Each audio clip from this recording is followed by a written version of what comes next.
제가 좀 어떻게 하면 재밌게 강연을 짧게 여러분들한테 남을 수 있는 것들을 준비할 수 있을까를 많이 고민하다가 자료에 영상 자료를 좀 넣었는데 이게 여기서 작동을 잘 안 합니다. 그래서 좀 강연 도중에 왔다 갔다 할 수가 있는데 좀 그건 이해를 해주시고요. 그리고 인공지능은 제가 연구한 지 지금 8년이 좀 넘어갑니다. 그러니까 우리나라 1세대라고 보시면 될 것 같아요. 그래서 오늘 저는 인공지능을 어떻게 써야 되느냐, 뭐 또는 툴이 어떻다 이런 얘기보다는 좀 뒤로 빠져서 원리와 함께 여러분들이 모든 게 다 된다라고 착각하고 있는 인공지능에 대한 좀 껍데기를 벗겨보려고 그래요.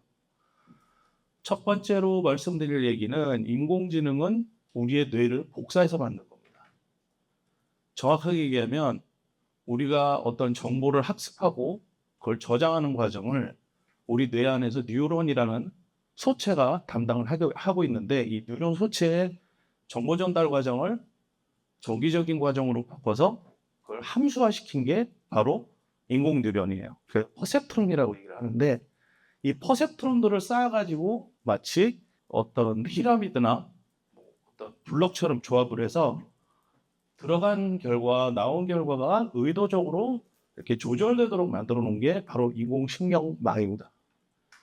그리고 그 인공신경망에는 굉장히 많은 종류들이 있어요. 근데 그 중에서 요즘 여러분들이 대부분 쓰고 있는 게 바로 생성형 AI라고 얘기하는 학습 지향형 인공망입니다. 그래서 발전 단계를 보면 인간의 뉴런을 인공 뉴런을 만들고 거기에 가중치를 주고 그걸 학습을 시키면 출력으로 데이터가 나오는 이런 구조로 인공지능은 작동하게 되어 있어요. 그래서 인공지능은 우리들한테 정답을 가르쳐주는 기계가 아닙니다. 그냥 가장 그럴싸한 답을 얘기를 해주는 애예요. 인공지능의 학습하는 원리를 좀 이해를 하면 여러분들이 좀 빠르게 이해할 것 같아서 이걸 장표로 만들면 굉장히 길어지니까 간단하게 영상으로 만들어 봤습니다. 문장 생성의 원리나 학습 생성 원리는 다 똑같습니다. 인공지능은 하나의 기준 단어를 놓고 그 옆에 올 수 있는 가장 그럴싸한 단어를 확률로 쳤습니다. 그래서 그 확률로 그럴싸한 답을 만들죠. 그래서 나는 답을 85%의 확률로 이 선택을 하면 이걸 다시 기준 단어로 만듭니다. 그리고 그 옆에 또 다시 가장 그럴싸한 단어를 또 찾습니다. 먹었다, 좋아한다, 쌌다 뭐 이런 식으로. 그래서 또 같은 과정으로 기준 과정을 만들고 이게 또 반복이 돼서 이걸 학습하고 또 문장을 완성하고 이런 식으로 데이터를 학습하게 돼 있어요. 그래서 기준 단어에서 후보 단어 확률로 만들고 최고 확률로 선택된 단어를 가지고 문장을 만들고 이걸 이제 흔히 컨텍스트 완성이라고 하는데 아시다시피 인공지능은 지금 보신 것처럼 여러분들한테 답을 가르쳐 주는 게 아니라 확률을 얘기하고 있을 뿐이에요. 그래서 인공지능은 정답을 제공하지 않습니다. 그냥 여러분들이 느낄 때 정답이라고 생각을 하는 거죠. 중요한 거는 왜 인공지능을 쓰면서 계속 검증을 해야 된다는 얘기가 나오냐? 그 얘기가 바로 이 논리 때문에 그렇습니다. 여러분들이 프롬프트로 여러 가지 작업이나 내용을 시켰을 때 인공지능이 여러분들한테 이게 정답입니다 하고 내주는 게 과연 이게 정답일까? 라고 한 번쯤은 의심을 좀 해봐야 된다는 거죠. 그래서 인공지능은 확률 예측 기계 시스템에 더 가깝습니다. 그래서 반드시 인간이 검증을 해야 되고요. 근데 여기서 좀 웃기는 재밌는 얘기가 생겨난다. 그러면 왜 인공지능이 지능을 갖게 됐을까? 이거를 어려운 말로 창발적 능력이라 합니다. 그 인공지능 같이 그러니까 인간이 학습할 수 없는 수준의 엄청난 데이터를 짧은 시간에 압축해서 인공지능을 학습을 해요. 그랬더니 얘가 지능이 생기네? 라고 이렇게 과학자들이 발견을 한 겁니다. 그래서 아티피셜 인텔리전트라고 얘기를 하는 이유가 어원 자체가 그런 의미를 갖고 있어요. 그럼 과연 왜 지능을 갖게 됐을까? 그걸 증명해봐 라고 얘기했을 때 단 한 명도 과학자 지금도 그게 왜 생겼는지 증명하지 못합니다.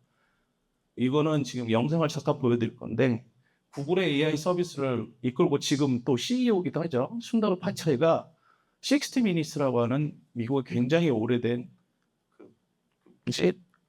르포 같은 방송이 있어요. 우리나라 추적 60분이 이걸 베껴서 만든 건데 어쨌든 그 방송에 나와서 사회자가 왜 인공지능이 창발적 능력을 갖고 있냐라고 했더니 무슨 얘기를 하냐면 저도 몰라요라고 얘기합니다. 잠깐 영상을 보시면 지금 사회자가 얘기하고 있는 게 뭐냐면 방글라데시어를 학습시키지 않았는데 어떻게 인공지능이 방글라데시어를 번역을 하냐라고 예를 들면서 얘한테 물어볼 겁니다. 자기 입으로 얘기하죠. 블랙박스라고 얘기하고 왜 이런 능력이 생겼는지도 모르겠고 뭐 기술은 더 좋아지고 있다라고 얘기합니다. 그래서 기자가 맹점을 치르죠. 증거, 그러니까 사용성에 대한 어떤 증명도 안 된 걸 지금 제품이라고 내놨냐라고 했더니 기술은 더 발전하고 있다라고 얘기를 합니다.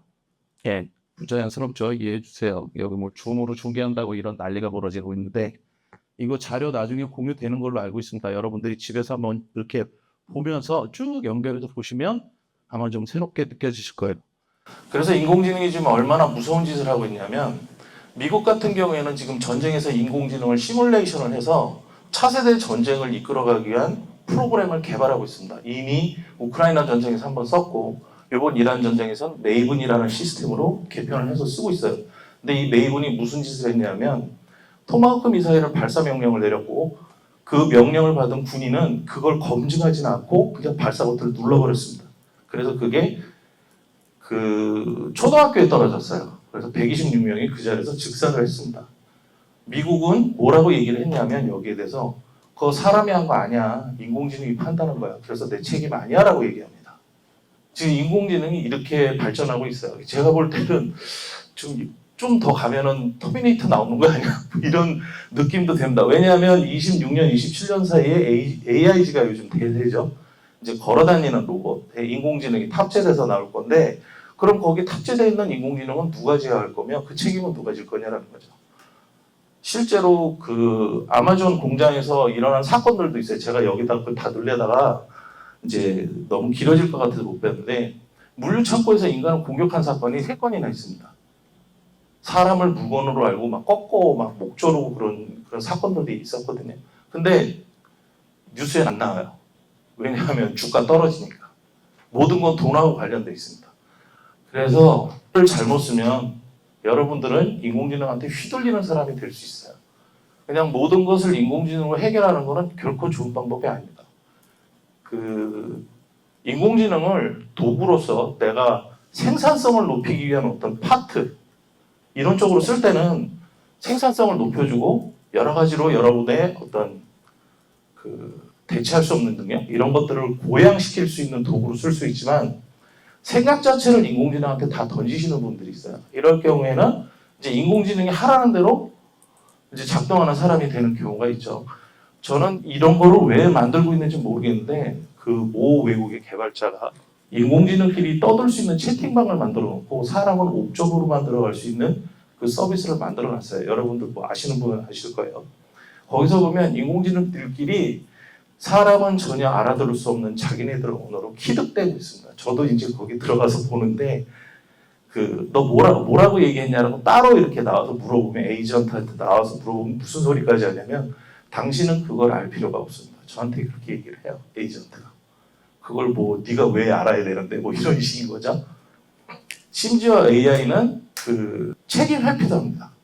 얼마 전에 되게 큰 사건이 있었죠. 그 클로드에서 차세대 AI 개발하는 과정 중에서 이제 사용성 검증을 하려고 폐쇄 환경에다 놓고 얘를 테스트를 하다가 개발자가 잠깐 다른 일을 보러 나갔는데 그 개발자 컴퓨터에 메일이 와 있는 거예요. 네가 나를 다 막아놨어도 나는 이렇게 돌아 나왔다? 메롱 이러고 약 올리면서. 깜짝 놀라가지고 그걸 보고를 하는 바람에 미토스가 원래 출시월이 4월인가 3월인가 그랬는데 뒤로 확 밀리면서 보안성 재검토를 받았어요. 지금은 AI 시대입니다. AI 없이 뭘 할 수가 없어요. 그리고 아까 앞에서 보셨던 것처럼 우리가 쓰는 생성형 AI는 하나의 단어, 어절들을 분해를 해서 그걸 이어서 학습을 한다고 했잖아요. 그거 단위가 토큰이거든요.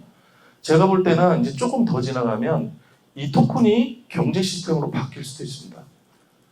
돈 많이 내는 사람은 좋은 토큰을 더 많이 써서 좋은 서비스를 쓸 수 있는 거고 돈이 없고 능력이 없는 사람은 공용화되어 있는 범용 인공지능을 쓰고 뭐 이렇게 되겠죠.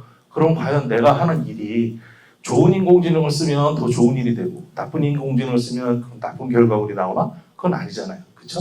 여러분들은 주관을 어디다가 놓고 인공지능을 이제 바라봐야 될지 좀 결정해야 될 시점이 와 있습니다. 왜냐하면 제가 인공지능 처음 얘기한 게 한 5년 된 것 같아요. 그때는 아마 인공지능을 제가 처음 얘기했던 것 같은데 그 뒤로 제가 예측했던 모델이 맨날 맞아가고 있습니다. 그래서 심지어는 내가 왜 이때 이런 얘기를 했지? 내가 그때 영상을 보면서 깜짝깜짝 놀랄 때도 있는데 제가 요즘 보고 있는 건 그겁니다. 토큰의 경제야? 돈 있는 사람은 더 좋은 AI를 쓸 거고 돈이 없는 사람은 어떻게든 무료 AI를 써보려고 궁리를 하면서 일을 할 수밖에 없는 세상이 될 수도 있어요. 근데 그때 그 작업 결과물에 대한 책임을 그럼 인공지능 좋은 거 쓰면 좋은 거 나오고 인공지능 나쁜 거 쓰면 나쁜 거 나온다? 그건 내 실력하고는 관계가 없는 거잖아요. 그렇죠?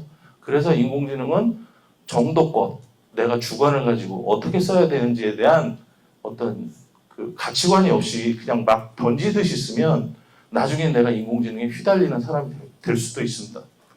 그 옛날에 왜 프로젝트 할 때 개발자들 만나면 이런 얘기 많이 했었어요. 제가 프로젝트 하면서 개발자들하고 많이 싸웠던 것 중에 하나가 뭘 이렇게 하라고 지시를 하면 한 2, 3일 있다가 이제 답변을 합니다. 다 검토해봤는데 기술적으로 안 된대요. 그래서 제가 또 다시 찾습니다. 그래서 방법을 찾아야죠. 그래서 이렇게 하면 되잖아. 그러면 그 다음날 뭐라고 하냐면 저한테 PM이 저를 갈고서 더 못하겠습니다. 그러고 그만두고 나가더라고요. 그러니까 그 실력 없는 개발자들의 일부 얘기입니다. 그러니까 자기가 못하면 못한다라고 인정을 하고 새로운 기술을 찾아야 되는데 대부분의 그런 이제 실력 떨어지는 개발자들은 뭐라고 그러냐면 기술적으로 안 된다고 얘기를 해요. 근데 이게 웃을 일이 아니라 인공지능도 여러분들한테 그렇게 다가올 수 있습니다. 인공지능 갖고 뭔가 작업을 해서 이제 다 모두가 인공지능 갖고 기획을 하고 작업을 할 거예요. 근데 누구는 되게 좋은 거 만들고 누구는 똑같이 작업했는데 결과물이 후져요. 그러면 그 사람은 뭐라고 변명할 거냐는 거죠. 인공지능이 후진 걸 써서 저 결과물이 나쁩니다. 이렇게 얘기할 겁니다. 그건 아니에요. 그래서 인공지능을 어디서 어디까지 써야 될 거는 여러분들의 몫이지만 쓸 때 모든 것을 다 맡기는 건 굉장히 위험한 짓이라는 거를 좀 알고 인공지능을 좀 쓰셨으면 좋겠어요. 그 재밌는 하나 데이터인데 작년부터 인공지능을 도입을 하면서 미국의 빅테크 기업들이 대폭적으로 인원 감원을 하고 있었어요. 그건 뉴스에 되게 크게 나서 여러분들이 아실 겁니다. 근데 대량으로 해고한 다음에 조용하게 다시 뽑고 있습니다. 이건 뉴스에 안 나와요. 여기도 지금 보시면 되지만 뭐에서 나왔던 뉴스인데 이거 이제 링크 들어가서 보시면 아실 수 있지만 뭐 다시 재고용한 소프트웨어 엔지니어 20%가 전직이 잘렸던 사람들. 그게 왜 이렇게 하느냐라는 거죠. 이거는 제가 인공지능을 집에서 갖고 프로그램을 만들면서도 느끼는 건데 정말 재밌는 현상이 있습니다. 인공지능 갖고 클로드, 제미니 뭐 이런 것들을 써서 한 3개 정도를 써서 어떤 기능을 만들게 해요. 그러면 기능은 다 똑같이 완성됩니다. 근데 소스 코드를 보면 제각각이에요. 그래서 인공지능이 달라서 그랬나? 그래서 한 번은 클로드만 갖고 똑같은 작업을 3번을 시켰습니다. 그리고 소스를 까봤더니 소스가 다 틀려요. 기타구나 이런 데 보면 뭐 품질을 통제할 수 있다 막 이런 그런 것들을 제가 안 써본 게 아니잖아요. 그거 당연히 씁니다, 저도. 왜냐하면 연구하는 사람이니까. 다 써봐야 뭐 좋다 틀리다 얘기를 하겠죠. 카파시부터 시작해서 별로 툴들을 다 플러그인해서 해봤어요. 그래도 소스는 다 틀립니다. 그래서 제가 인공지능한테 물어봤어요. 너 개발 결과물은 잘 만들었는데 왜 이렇게 코드가 다 중구난방이야? 막 그랬더니 답변이 뭐라고 나오냐면 그걸 왜 당신이 신경 써요? 기능만 구현되면 되지. 당신이 나한테 원한 건 기능 아니에요? 코드를 똑같이 맞춰야 되는 거면 기능하고 관계없이 내가 맞춰드릴 수 있어. 이렇게 얘기를 한다는 거죠. 그래서 인공지능한테 휘둘리고 안 휘둘리고가 그런 데서 나오는 겁니다. 인공지능은 여러분들이 모르고 계시지만 한계가 있어요. 분명히. 이제 이거는 프롬프트의 역사인데 맨 처음에 인공지능이 나왔을 때는 단문지시형, 그 다음엔 뭐 프롬프트를 구조화해야 된다. 그 다음에 한동안 하네스가 유행을 했었죠. 그 다음에 지금은 루프로 가고 있습니다. 루프 프롬프트 써야 된다 뭐 이런 식으로. 근데 여기의 특징이 뭐냐면 여기서부터 절로 가면서 토큰 잡아먹는 하마가 돼요. 저 루프 쓰시기 시작하면 클로드 같은 경우에는 작업 시작도 안 했는데 토큰 다 됐다고 뜰 거예요. 제가 아까 얘기했던 토큰의 경제학하고도 좀 물려있는 내용입니다. 그래서 인공지능이 최고의 기능, 최신의 기능을 쓸 수 있다면 좋지만 굳이 꼭 그걸 써서 내가 결과물을 만들어야 되느냐는 저는 무릎표예요. 그리고 실제로도 대부분의 사람들이 쓰는 인공지능을 써서 하는 작업들을 분석을 해보면 한 그런 뭐 클로드의 요즘 최고 버전 한 달에 한 200달러 내야 되는 이런 걸 써서 작업을 해야 할 만큼의 작업 수준이 아니라는 거죠. 여러분들이 의외로 그런 마케팅에 끌려가는 그런 부분들이 되게 많습니다. 그리고 요즘 인공지능 AI 서비스를 보면 이제 AI 엔진 자체를 제공하는 게 이제 클로드 제미니 이런 것들이고, 이런 것들을 복합적으로 작업을 해서 온라인에서 내가 원하는 작업을 하게끔 하는 온라인 에이전트들이 있어요. 그게 이제 대표적인 게 뭐 마누스라든지 젠스파크라든지 이런 것들인데, 이런 것들을 써서 작업을 할 때 보면 이제 좀 각 잡고 뭐 작업하려고 그러면 토큰이 굉장히 바닥이 납니다.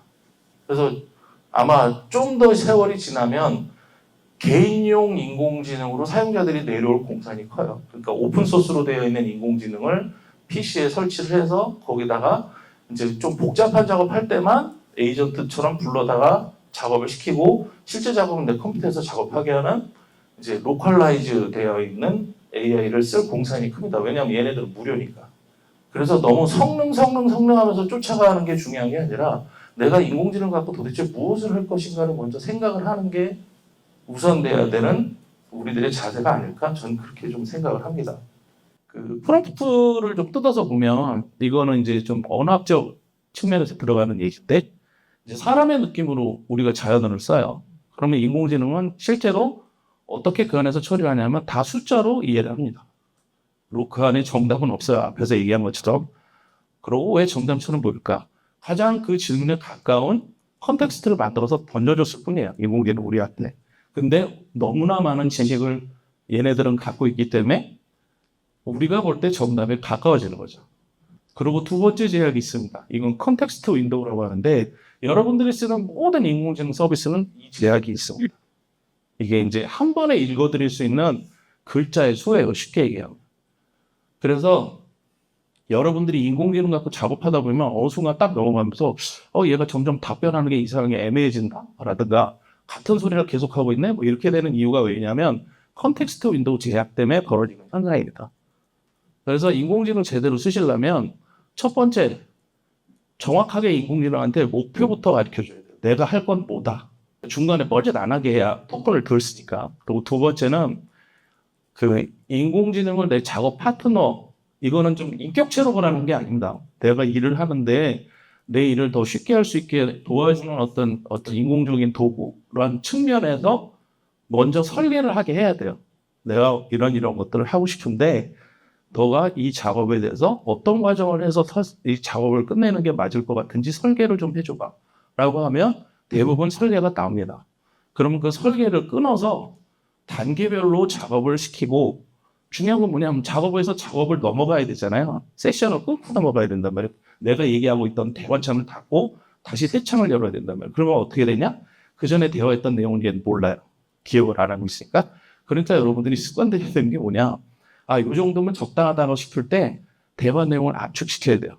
내가 다른 데서 이 작업을 이어서 할 거니까 지금까지 진행된 내용을 정리 요약해서 압축해줘 라고 하면 얘가 이제 압축을 해줍니다. 그거 이제 결과물은 여러분들이 원하는 대로 받으면 돼요. 텍스트 파일로 받던, 마크다운 파일로 받던, 뭐 PDF 파일로 받던, 그렇게 받아서 새 창을 열어서 거기서 그 작업을 연속 작업을 시작을 시켜야 돼요. 이 작업을 자동화시키는 게 요즘 얘기하는 부분입니다. 저장해서 넘기고 저장해서 넘기고 이러면서 계속 반복 작업해서 마치 소용돌이를 크게 그려나가듯이 작은 점에서 시작해서 계속 반복하면서 튜닝하고 절삭하고 최적화해서 최종 결과를 가져간다. 그러니까 결과물적인 측면에서 볼 땐 굉장히 좋은 방법인데 그 과정에서 엄청난 토큰을 소비를 했다는 거, 그걸 알고 계셔야 돼요. 그리고 인공지능은 사람처럼 뇌가 있는 게 아니라 메모리로 기억을 하기 때문에 컨텍스트 윈도우의 제약이 있을 수밖에 없어요. 왜냐하면 이걸 무한정으로 풀어놓으면 전기세 감당 못합니다. AI 서비스 하는 애들. 지금 AI 서비스 하는 회사들이 가장 골머리를 썩고 있는 게 뭐냐면 전기세예요. IDC 센터를 운영하고 거기에 그 냉각시켜야 되고 거기 들어가는 그 냉각시키기 위해서 써야 되는 모든 장비에 대한 뭐 비용 이런 것들. 그러니까 옛날에는 소프트웨어를 개발하는 산업이 물리적인 자본이 들어가지 않기 때문에 소프트웨어를 개발하는 게 남는 장사라는 뭐 어떤 그런 유니콘적인 사고방식이었었는데, 지금은 AI 서비스 한다 그러면 돈을 받을 생각을 하고 달라져야 됩니다. 그래서 이것도 제 생각이긴 한데 이미 이런 부분에서 앞서가고 있는 클로드라든지 구글이라든지 그다음에 뭐 테슬라의 뭐 거시기 개라든지 뭐 이런 애들 후발주자가 절대로 쫓아갈 수가 없어요. 왜냐하면 규모의 사업이 돼버렸기 때문에. 지금 미국에 2027년, 2028년까지 필요한 AI 관련된 IDC 센터가 총 7,000개 정도로 통계가 나오고 있는데 현재 지금 돌아가고 있는 거는 한 3,000개에서 4,000개 정도. 나머지는 삽도 못 됐어요. 왜 삽을 못 됐냐? 이게 IDC 센터를 쳐놓고 나니까 전기를 엄청나게 잡아먹는 데다가 물도 엄청나게 쓰기 시작하는 거.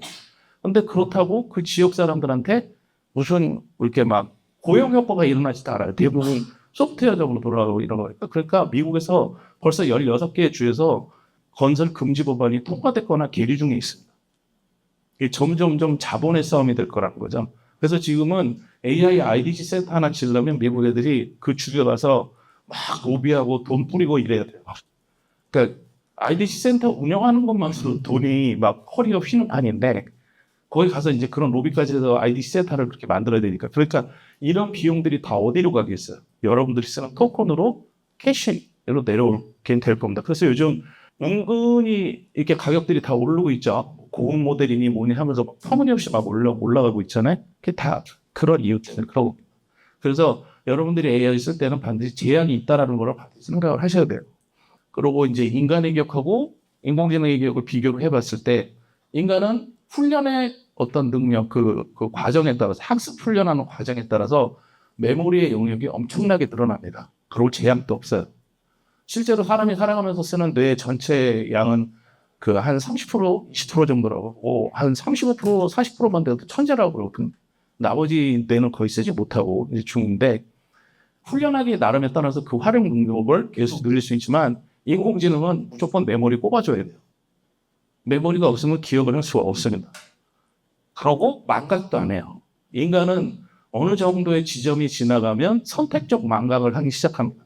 그러니까 내가 살아가는데 또는 생활하는데 필요 없다라고 생각되는 과거의 기억은 어느 시점을 넘어가기 시작하면 흐릿해지기 시작해요. 그게 이제 선택적 망각이라고 하거든요. 뇌과학에서. 근데 인공지능은 그 선택적 망각을 못해요. 그러니까 인위적으로 프로그램을 만들어서 선택적으로 지워지게끔 해야 됩니다. 이게 여러분들이 쓰고 있는 LLM에서도 똑같이 작동을 해요. 그래서 작업이 길어지면 점점 앞에 내용을 기억을 못하고 나 앞에서 이런 거 했었잖아. 너 왜 이거 몰라? 그러면 이거 다시 설명해 주세요. 뭐 이런 식으로 나오는 이유가 이런 이유 때문에 그래요. 왜냐하면 그 메모리 용량을 무한정으로 눌러놓으면 AI 서비스하는 회사가 그 돈을 감당할 수가 없습니다. 그래서 여러분들한테 공식적으로 얘기를 하지는 않고 있지만 자연적으로 지워지게 돼 있어요. 그래서 작업이 길어질수록 AI는 멍청해지는 겁니다. 그리고 AI는 앞서도 얘기 드렸지만 문자로 인식하지 않아요. 토큰이라고 인식을 하는데 여기서 이제 한글하고 영어의 차이가 좀 나옵니다. 한글로만 여러분들이 작업을 하면 토큰을 거의 3배를 써야 돼요. 영어로 작업하는 겁니다. 왜냐하면 이건 한글의 문제예요. 왜냐하면 인공지능 만든 애들이 영어를 쓰는 미국 애들이었기 때문에 벌어진 건지도 모르겠지만 영어는 보통 짧은 단어 하나나 이런 것들을 한 개의 토큰으로 쓰지만 한국어는 보통 자모음이 모여야만 이제 문장이나 단어가 구성이 되잖아요. 그러니까 보통 2.5배에서 3배의 토큰을 쓴다. 이것도 알고 계셔야 돼요. 그래서 토큰을 좀 절약을 하려면 문장 중간중간에 고유명사는 영어 쓰시는 게 좋습니다. 단계적으로 나눠서 구조화해서 써요. 고유명사는 영어 써요. 이런 것들은 앞에서 다 제 얘기를 하셨던 거고. 그래서 프롬프트를 좀 좋게 쓰려면 몇 가지 팁만 지금 관련드리고 강의를 끝내도록 할게요. 첫 번째는 프롬프트 쓸 때 메타 프롬프트를 좀 많이 활용하시는 게 좋습니다. 메타 프롬프트는 인공지능이 어떤 작업을 할 때 그 작업하는 과정을 어떤 식으로 생각해라는 부분에 대한 이론이에요. 이거는 온라인에서 찾아보면 굉장히 여러 가지가 많이 나와 있습니다. 그러니까 명시적으로 그냥 SO를 써 뭐 이런 식으로 쓰면 얘가 이해하고 진행을 합니다. 그러니까 프롬프트에 작업해야 되는 결과에 맞춰서 적당한 메타 프롬프트를 쓰는 게 좋고요. 두 번째는 스크래치 패드라는 방법을 좀 쓰시면 좋습니다. 이건 뭐냐면 인공지능한테 낙습장을 주는 거예요.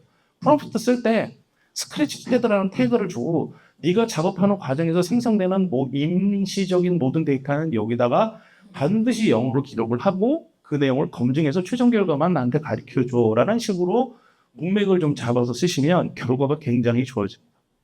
그래서 작업하는 흐름을 좀 보면 먼저 목표를 입력하라고 그랬잖아요. 제가 뭐 해줘가 아니라 내가 생각하는 건 이런 거야. 그리고 내가 원하는 건 이거야.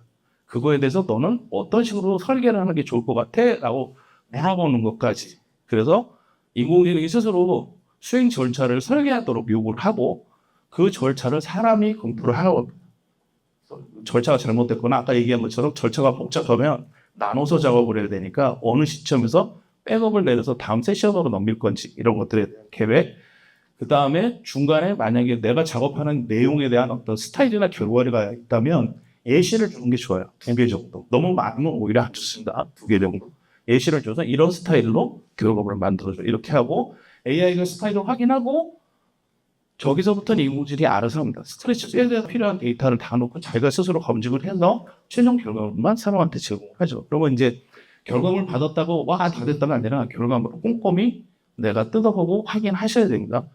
왜? 인공지능 정답 주지 않는다고 그랬어요. 그렇죠? 이게 진짜 정답인지 아니면 내가 뻘소리를 한 건지. 교차 검증이라는 방법도 있는데 이제 그런 거 얘기하기 시작하면 오늘 하루 종일 떠들어도 부자르니까 그거는 나중에 제가 기회가 돼서 인공지능에 대한 강의를 또 한다면 그때 좀 자세하게 가르쳐 드리긴 하겠습니다. 하여튼 교차 검증은 온라인에서 찾아보면 여러 가지 방법이 있어요. 그러니까 전체적인 흐름은 이렇게 작업의 흐름을 가져가는 게 좋다라는 겁니다. 그러니까 일방적으로 뭘 지시하거나 이런 거보다는 인공지능이 스스로 이렇게 생각해서 그 결과를 내가 검토하게끔. 그 다음에 제일 중요한 거 아무데나 인공지능 쓰지 마세요. 쓸데없이 인공지능을 자꾸 쓰는 거는 그 자연도 파괴하는 거고 적이 엄청나게 먹기 때문에. 그 다음에 쓸데없는 데이터가 인공지능에 쌓여서 나를 왜곡하게 만들 수도 있습니다. 그러니까 딱 필요한 목표에 맞춰서 그때 필요할 때만 인공지능을 써버릇하는 거. 그 다음에 절대로 인공지능을 믿지 말라는 거. 특히 결과에 대해서 반드시 내가 스스로 검증을 해서 내 걸로 만드셔야 돼요. 그러니까 인공지능이 그 분야에 대해서 굉장히 전문적인 경험을 갖고 있는 사람이 있으면 대체 불가능한 사람으로 만들 수 있지만 아무 데서나 인공지능을 쓰면 그 사람은 대체 가능한 소모품으로 변합니다. 그것만 잊지 마세요. 그래서 여기 글자가 좀 깨졌는데 여러분들한테 마지막으로 드리는 메시지는 이겁니다. 당신은 AI한테 조종되는 대체 가능한 부품이 되고 싶으세요? 아니면 AI를 활용해서 대체 불가능한 사람이 되고 싶습니까? 오늘 강의는 여기서 끝내도록 하겠습니다. 감사합니다.